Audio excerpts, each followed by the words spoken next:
နဲ့တို့ရအားလုံးကလေးဘဝတဲ့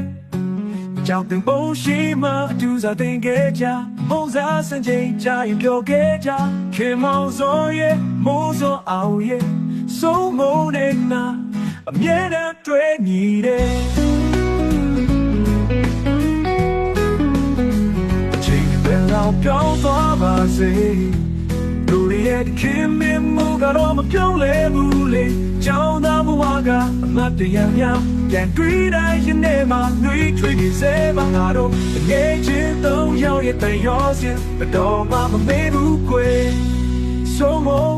မင်းမမီတေးလာစာမရလို့ဆရာမစူတာမိုးစောအောင်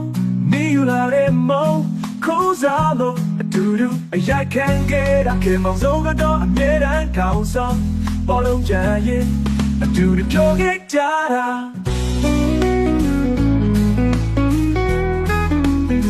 အချိန်ပဲလောက်ပြောင်းသွားပါစေ